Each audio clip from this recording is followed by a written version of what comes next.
I mean, I've been reflecting hard this week in terms of what the honours list.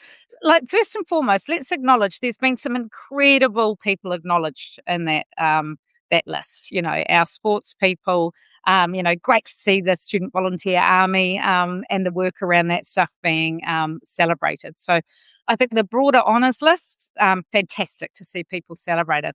I think where I've come to with the education honours list, as I posted earlier in the week, it's a curious list in education space, and I'm not going to make this about any one person, but I can see a theme across the board this year where it feels like it's no longer service to the education system that's being honoured.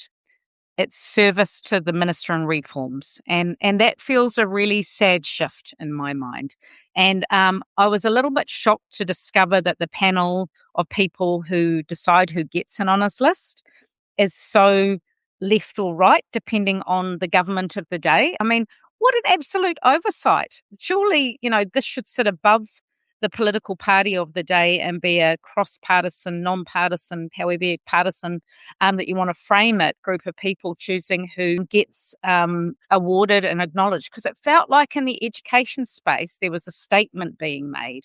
And it made me reflect on my personal situation. So I shared over on AEC and Disrupted Facebook pages the other day, yesterday, day before, about an event that happened to me. So I was appointed through Treasury to one of the education-related boards. So really robust process that I went through: application, selection, interviews, vettings, all the rest of it.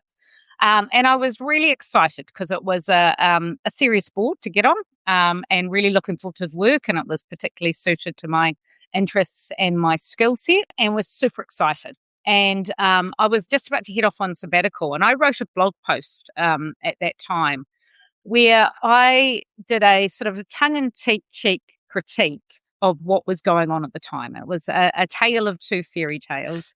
And the first one was looking at Chicken Little and the issue of manufactured crisis. And I may have talked about the initials of Chicken Little and another person, and drawn some connections. But, talking about the fact that it was really sad that a couple of years ago we were seeing this manufactured crisis around maths and maths data.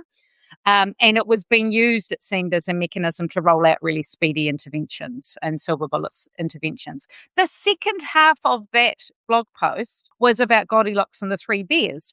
And the thing that actually really peeves me off that I ended up losing the role because of this post. In the second part of it, I actually talked about Goldilocks and the Three Bears and talked about the frustrations that we were having under Labor because there was a lot of consultation. We weren't necessarily moving fast enough. We didn't get to Mataia gazetted in its entirety.